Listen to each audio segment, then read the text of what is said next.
चालबाज ड्रामे की अगली किस्त में आप देखेंगे कि फाइनली आयजा का कोई सच तो असद के सामने आया।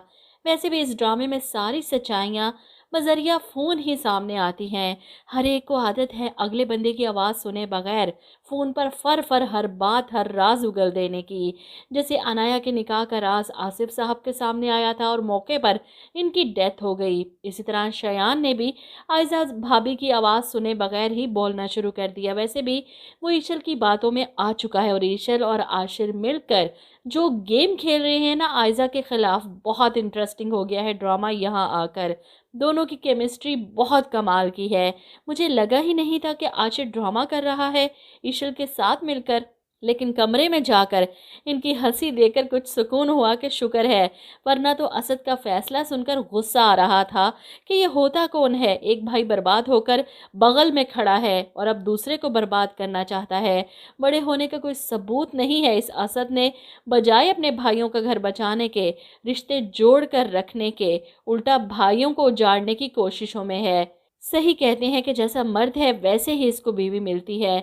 असद को बिल्कुल इसके जैसी बीवी मिली है। फिलहाल तो शयान की हालत देखकर काफ़ी अच्छा लग रहा है। इसके बाप ने अच्छा किया इसके साथ कि सारे क्रेडिट कार्ड्स ब्लॉक कर दिए।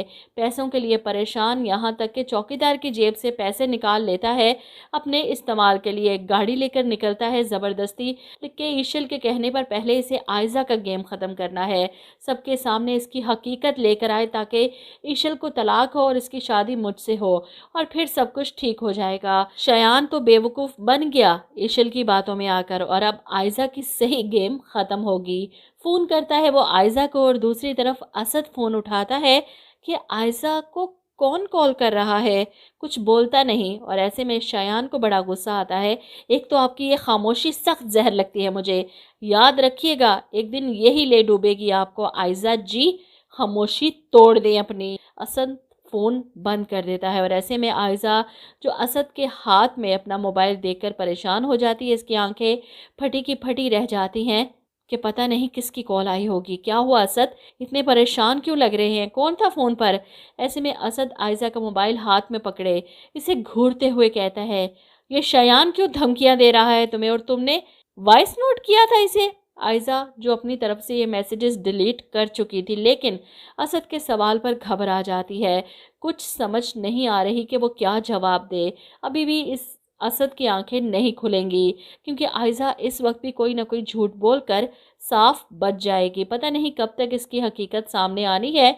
70 के करीब चला गया ड्रामा और अभी तक आयजा वहीं की वहीं खड़ी है। वहीं अनाया और रोहान के बीच की गलतफहमियां मज़ीद बढ़ चुकी हैं। अनाया ने जिस कॉन्फिडेंस के साथ रोहान से कहा कि मैं डीएनए टेस्ट करवाने को तैयार हूं और रिपोर्ट्स आने के बाद मैं आपको ये बच्चा नहीं दूंगी, आपका इस पर कोई हक नहीं होगा। रोहान पेपर साइन कर देता है कि ठीक है, मुझे मंजूर है। अनाया को लगा था कि शायद रूहान ऐसा करने से रुक जाए, लेकिन वो अपनी गलत फहमी दूर करना चाहता था और अभी तक डीएनए टेस्ट की रिपोर्ट नहीं आई। लेकिन रूहान की परेशानी ख़त्म होने का नाम नहीं ले रही। वो इंतज़ार कर रहा है इन रिपोर्ट्स का और ऐसे में आशिर इसे समझाता है कि अभी भी वक्त है, सब ठीक हो सकता है। और मुझे भी ऐसे ही लगता है कि इसे अनाया पर यकीन आ जाएगा और जब वो दोनों टेस्ट रिपोर्ट्स लेने जाएंगे तो वो खोलने से पहले ही अनाया के सामने इन रिपोर्ट्स को फाड़ देगा कि इस रिपोर्ट्स में जो भी लिखा हो मुझे इससे कोई फ़र्क नहीं पड़ता, मुझे तुम पर पूरा यकीन है और इसी वजह से इसका और अनाया का रिश्ता बच सकता है, वरना तो सब ख़त्म हो जाएगा। वहीं दूसरी तरफ ईशल की बर्थडे है और आशिर के साथ वो अपनी बर्थडे सेलिब्रेट करने निकल नहीं सकती, कहीं आयजा भाभी को शक ना हो जाए। इन्हें तो यही पता है कि इन दोनों के दरमियान झगड़ा चल रहा है। आशिर नाराज़ है, ईशल अपने कमरे में बंद है।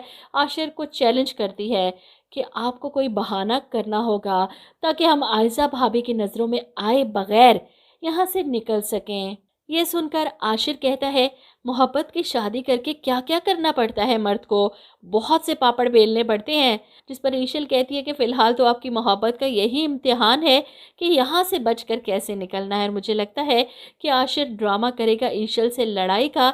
ईशल आगे आगे कि मुझे आपसे बात ही नहीं करनी, मैं जा रही हूँ मॉम के घर, जब आपको मुझ पर एतबार ही नहीं तो मैं क्यों रहूँ आपके साथ। और ये देखकर आयजा बहुत खुश होती है कि तो बहुत अच्छा हुआ, ईशल और आशिर की लड़ाई हो रही है। इस तरह ये दोनों लड़ाई करते हुए घर से निकलेंगे और आयजा खुश फहमी में मुब्तला कि अयान का काम तो बस हो गया, अब वो मेरी जान छोड़ देगा। बाहर जाकर ये दोनों मियाँ बीवी खूब हंसेंगे कि क्या उल्लू बनाया घर वालों को, और जाकर बर्थडे सेलिब्रेट करेंगे कि अच्छा सा डिनर करेंगे, खूब इंजॉय करेंगे और फिर घर वापस आ जाएंगे। वहीं अनाया जो घर आकर रोती है, रोहान को इसके पैसे तो वापस कर आई, लेकिन इसकी माँ इसे समझाती है कि आयजा सब ठीक कर देगी, तुम्हें इस तरह रोहान के पैसे वापस करने नहीं जाना चाहिए था। वो इन पेपर्स को चेक कर रही थी जिस पर रोहान साइन करके गया था। माँ की बातें सुनकर अनाया को दुख होता है कि वो कभी कुछ नहीं ठीक कर सकती, वो बस अपना इक़्तिदार बचाने की कोशिश कर रही हैं और इस कोशिश के बीच में कोई भी आएगा वो इसे कुचलते हुए निकल जाएंगी। और मैं जानती हूँ कि मेरे बाद इनका अगला शिकार ईशल भाभी हैं, वो इन्हें भी उस घर में नहीं रहने देंगी। और आप कब तक इंतज़ार करेंगी सच सामने आने का? असद भाई को सच क्यों नहीं बता देती जो कुछ इनसे छुपाया हुआ है? मुसर्रत बेगम मजबूर है आयज़ा की हकीकत असद को बताकर, वो इसे भी अनाया की तरह घर पर नहीं बैठा सकती। इसलिए तो आयज़ा को बार बार मना कर रही हैं, समझा रही है, लेकिन वो तो अपनी माँ की बात सुनने को तैयार नहीं। और आयज़ा को लगता है कि वो ईशल को इस घर से निकाल कर अकेली इस घर पर राज कर सकती है। ये खुशफहमी इसे बहुत जल्द ले डूबेगी।